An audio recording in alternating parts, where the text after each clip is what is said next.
I think he's the greatest all-round racing driver that the sport has seen in terms of his commitment, his fitness, his ability qualifying, wet weather racing.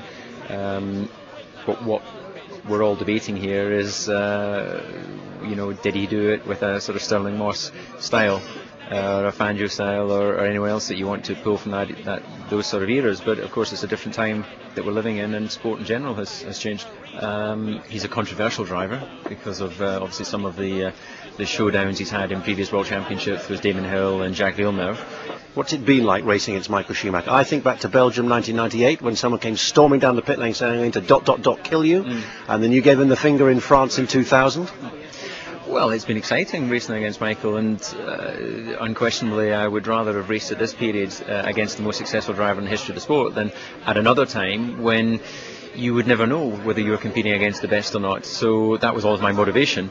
But of course it's been frustrating at times because Michael has taken what have been clearly defined rules of the sport and pushed those lines, and then it's been for the stewards of the meeting to define whether that was acceptable, and all the time it's kind of pushed the boundaries of what would be considered the normal sporting ethics of motorsport. One word which is always applied to you, one adjective, is dignified. I don't know whether you like that or not, maybe you don't want to be, but I was thinking of adjectives that you'd apply to him. I mean, you've already said controversial, some would say ruthless.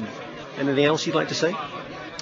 Well, I think that's kind of enough negative compliments, isn't it? I think that there's too many. But is he charming, for example? Yeah, I think that Michael off track can be kind of charming. I wouldn't claim to know him particularly well away from circuit. But Does anyone actually?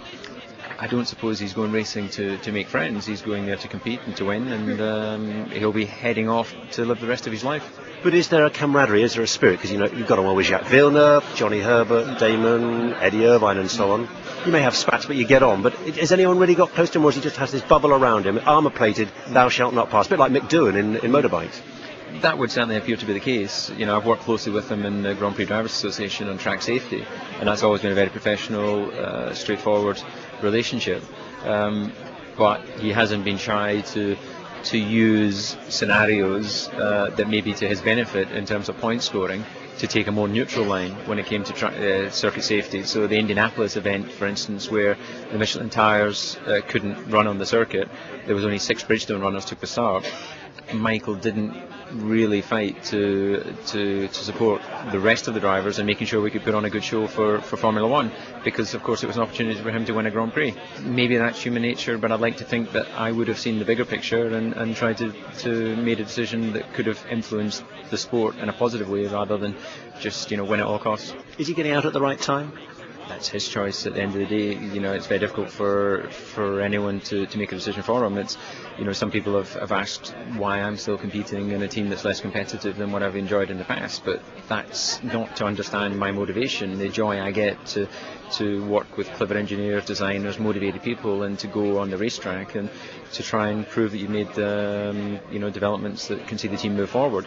Of course, winning is everything, but you have to compete to win, and in competing then you sometimes come up against different cars and drivers that on that weekend or on that season are more competitive than you, as Michael had for a couple of seasons at Ferrari before it all started to come good. Will you know when to get out? Will you get out on your own terms as opposed to someone saying there's an elbow, bye-bye? I honestly can't answer that. I'm enjoying my motorsport as much as I ever have. I'm excited about the future, but at 35 years old I'm obviously closer to the end of my career. You're going to be the oldest drivers in the next season, aren't you? Absolutely. Is that a worry? Well, it's not a worry, because I'm happy to have lived this long, and I would be delighted to live another 35 years. So I'm not concerned about age, because I believe that I'm a better all-round performer today than I was when I started and when I was 24. Mansell won his world title at 39, as did Prost. So I think that the age issue is more of a concern in things like soccer and more physical sports, where you lose your physical speed, which obviously we've got the benefit of an engine strap behind us.